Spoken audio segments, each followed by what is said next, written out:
I am Rukmani Sharma और आज इस वीडियो में मैं डिस्कस करने जा रही हूँ क्लास 7 के हिस्ट्री के chapter 2 new Kings and kingdoms के क्वेश्चन आंसर्स। इसमें हमारा मेन फोकस जो टेक्सचुअल क्वेश्चन आंसर्स हैं उन्हीं पर रहेगा। तो चलिए शुरू करते हैं। सबसे पहले मैचिंग है, तो मैच को आपको मैच करना है किस चीज़ को। यहाँ कुछ दिए हुए हैं राजा और उनका राज्य कहाँ था, ये आपको बताना है। तो जो गुर्जर प्रतिहार थे उनका था गुजरात और राजस्थान में। जो राष्ट्रकूट थे उनका था वेस्टर्न डेक्कन में। जो पालाज थे यानी कि पाल थे वो थे बंगाल में। जो चोलाज थे वो थे तमिलनाडु में। आप ये यहाँ पर दिए गए मैप में भी देख सकते हैं। Who were the parties involved in the tripartite struggle?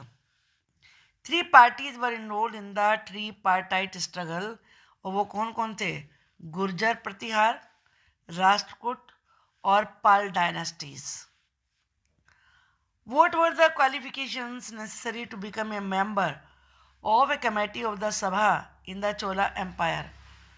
चोला साम्राज्य में सभा की जो कमेटी होती थी उसका मेंबर बनने के लिए क्या क्वालिफिकेशन चाहिए होती थी?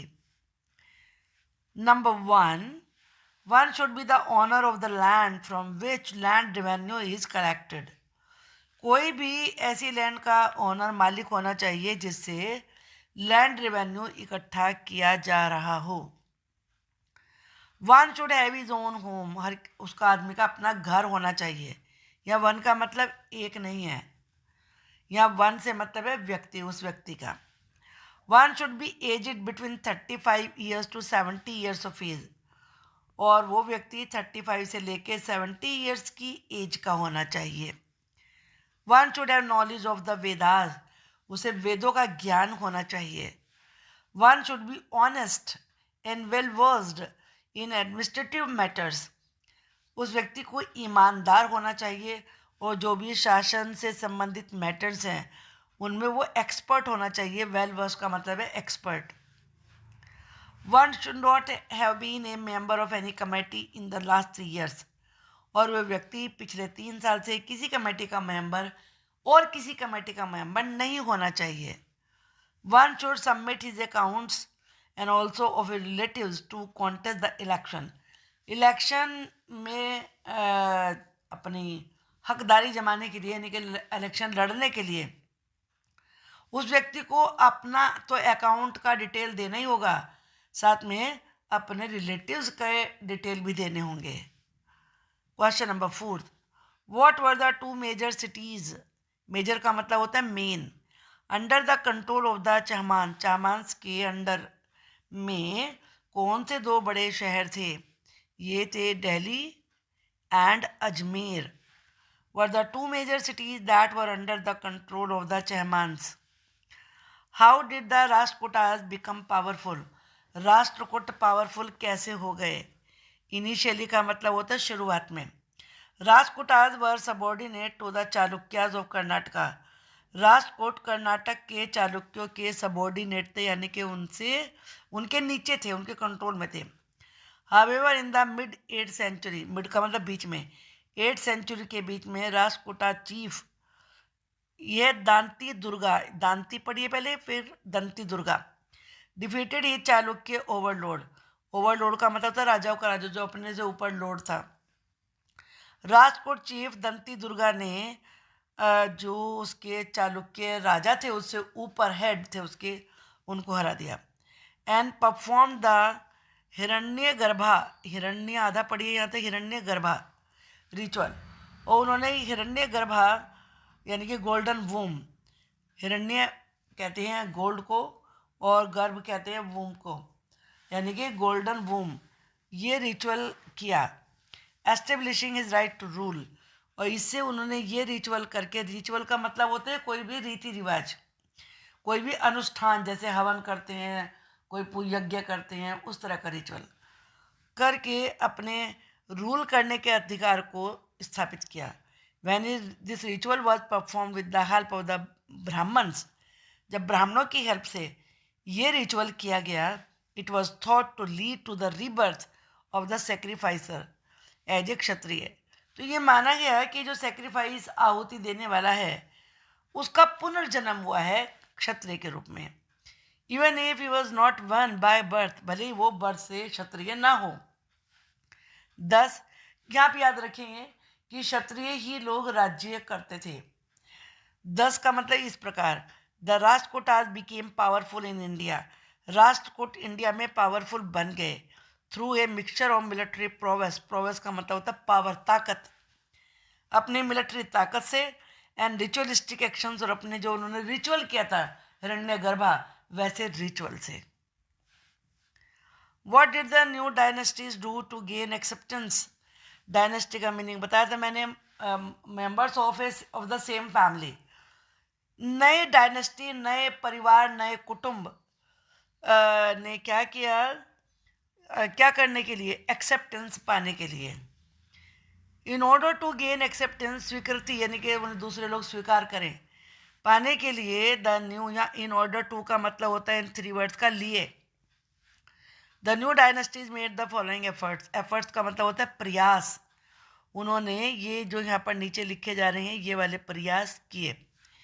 दे टुक ऑन न्यू टाइटल्स, उन्होंने नई पदवी धारण करी, नाम अपने नाम के साथ जोड़ लिया title. And perform religious rituals, उन्होंने धार्मिक रिचुअल किए। To become a part of the kshatriya, क्षत्रियों का पार्ट बनने के लिए। They were regarded as that subordinates और सामंत बाय देयर ओवरलोड्स, जो उनके ओवरलोड थे वो उन्हें अपना या तो सबॉर्डिनेट मानते थे यानी कि हमसे छोटा, और या भी सामंत मानते थे। सामंत भी वो होते थे जो मतलब किसी के अंडर में काम करते थे, उसे राजा के सामने झुकना होता था। But when they gain power and wealth, लेकिन जब उन्हें पावर मिल गई, वो यानी कि पावरफुल बन गए और वेल्दी, अमीर बन गए बहुत ज़्यादा, they declare themselves to be mahasamanta, तो उन्होंने अपने आप को महासामंत डिक्लेयर कर दिया। They asserted their independence from their overlords, और जो उनसे ऊपर के राजा थे उनसे अपने आज़ादी भी मान ली कि हम उनसे आज़ाद हो गए हैं। दे एंगेज देमसेल्व्स इन वारफेयर, और वो लड़ाई में बिजी हो गए। टू असर्ट देयर पावर, अपनी पावर को मनवाने के लिए। And carve out an independent kingdom, और अपनी नई स्वतंत्र किंगडम बना ली। What kind of irrigation works were developed in the Tamil region? Tamil region में सिंचाई के कौन से काम किए गए? इरिगेशन होता है सिंचाई। इन मैनी एरियाज, बहुत सारे एरियाज में, वेल्स वर डग, कुएं खोदे गए। And tanks were built for storage of rain water, rain water इकट्ठा करने के लिए टैंक बनाए गए। Embankments were built in the delta region to prevent flooding. Embankment होता है जो किनारा होता है उसे ऊंचा बना देते हैं। मान लो पानी जा रहा है, अपने यहाँ पर ये रोक लगा दी है, ये ऊंचा बना दिया इसको, तो ये कहलाता है एम्बैंकमेंट। ये पानी बह रहा है, आपने यहाँ पे ये बना दिया, तटबंध है ये। फ्लड को रोकने के लिए उन्होंने एम्बैंकमेंट बना दिए। Canals were build to carry water to the field. Canals होता है नहरें, जैसे नदी तो बड़ी होती है और उसमें फिर नहरें बनाई जाती हैं। नहरें मैन मेड होती हैं, नदियाँ गॉड मेड होती हैं। और जो कैनाल्स थी उनको बनाया गया ताकि खेतों तक पानी पहुंचाया जा सके। स्लूस, इसे बोलते हैं sluice. Sluice gates were build that regulated the overflow of water from a tank into the channel that irrigated the fields. Sluice gate लगाए गए, जैसे बुक में भी दिखाए गए थे, जो कि फील्ड्स में जब सिंचाई के लिए पानी जाता था तो उसके फ्लो को, पानी के फ्लो को रेगुलेट करते थे, नियंत्रित करते थे। What were the activities associated with the Chola temples? Chola temple से कौन सी गतिविधियाँ, एक्टिविटीज़ जुड़ी हुई थी? बहुत सारी activities, various activities associated with Chola temples were. Chola temples often became the nuclei, nuclei का मतलब होता है सेंटर, केंद्र, ऑफ सेटलमेंट, सेटलमेंट्स होता है बस्तियाँ, दैट ग्रीव अराउंड दम। चोला टेम्पल उन बस्तियों के सेंटर थे जो उनके चारों तरफ बस्ती थी। Chola temples were centres of craft production, जो दस्तकारी का काम होता है उसके भी सेंटर थे। They were also endowed with land by rulers, राजा टेम्पल्स को लैंड देते थे, as well as by others, और दूसरे लोग भी देते थे। The produce of this land was use for the maintenance of all the specialist. Produce का मतलब पैदावार, और जो उस लैंड में से पैदावार होती थी उसे उन लोगों की मेंटेनेंस के लिए यूज़ किया जाता था who worked at the temple, जो टेम्पल में काम करते थे, जैसे प्रिस्ट, पुजारी, गार्डन मेकर्स, माला बनाने वाले, कुक्स, रसोइये, स्वीपर्स, जो सफाई करते हैं, सफाई कर्मचारी, म्यूजिशंस, संगीतकार, डांसर्स और नर्तक। दस इस प्रकार the Chola temples were not only places of worship.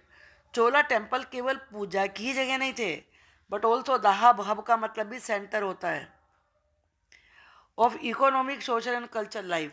वो आर्थिक, सामाजिक और कल्चर लाइफ के भी सेंटर थे। आई होप कि ये क्वेश्चन आंसर आपको समझ में आ गए होंगे। नेक्स्ट वीडियो का वेट करिए, मैं जल्दी इसकी अपलोड करूँगी जिसमें मैं एक्स्ट्रा क्वेश्चंस आपको समझाऊंगी। Thank you.